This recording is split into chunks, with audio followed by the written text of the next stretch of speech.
চলতি বর্ষার মৌসুমে আর্থিকভাবে পিছিয়ে পড়া মানুষের পাশে দাঁড়ালেন সমাজসেবী শেখ বাপি। মঙ্গলবার তালডাংরা ও শিমলাপাল ব্লক এলাকার বেশ কয়েকটি আদিবাসী ও সংখ্যালঘু মুসলিম সম্প্রদায়ের মানুষের হাতে ত্রিপল তুলে দিলেন তিনি।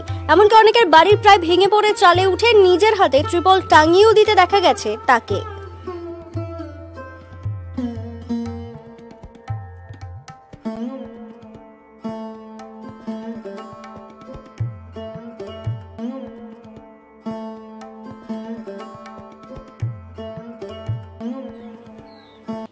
শিমলাপালের ঘোড়াধুরা গ্রামে রোজিনা বিবি শেখ, দোলদেরিয়ার সন্ধ্যা রায়রা বলেন, বর্ষার দিনগুলিতে খুবই সমস্যার মধ্যে ছিলাম। বাপিদা আজ ত্রিপলের ব্যবস্থা করায় কিছুটা হলেও সমস্যার সমাধান হলো।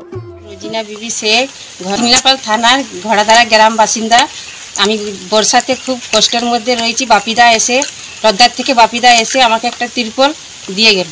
আর বাপিদাকে আমি ধন্যবাদ জানাই। বাড়ি শিমলাপাল থানা দোলদেরিয়া ভালবাইটিয়া ঘর।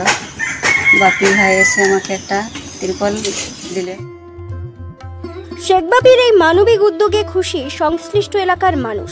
বছরভর নানান সামাজিক কাজে তাকে পাওয়া যায় বলেই তারা জানিয়েছেন।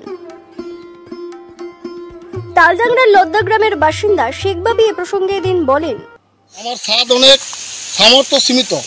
এই সীমিত সামর্থ্যের মধ্যেও আর্থিকভাবে পিছিয়ে পড়া যে সকল পরিবারগুলো এই বর্ষায় কষ্টের মধ্যে দিন কাটাচ্ছে, তাদের প্রত্যেককে আমি একটা করে ত্রিপল দিয়ে তাদের বসবাস করার একটা পরিবেশ তৈরি করে দিচ্ছি। এই বিশাল কর্মযজ্ঞে প্রত্যেক গ্রামের মানুষ আমাকে যেভাবে নৈতিক সমর্থন করছেন, আমি তাতে অভিভূত। আমার কর্মসূচির অঙ্গ হিসাবে আজ আমি শিমলাপাল ব্লক ও তালডাংরা ব্লকের অনেকগুলো পরিবারকে এই ত্রিপল তুলে দিতে পেরেছি। এই কর্মযজ্ঞে আমি বিশেষ করে তাদেরকে ধন্যবাদ ও কৃতজ্ঞতা জানাই। অপূর্ব শতপথী, লক্ষ্মীসাগর গ্রিন গ্যাসেস, দীপক মাঝি, হাড়মাছড়া হার্ডওয়ার স্পোর্ট, রাকেশ ঘোষ, কাশিরাম গাঙ্গুলি ও কৌশিক পরামানিককে আমি। ব্যুরো রিপোর্ট, দক্ষিণ বাঁকুড়া দর্পণ, তালডাংরা।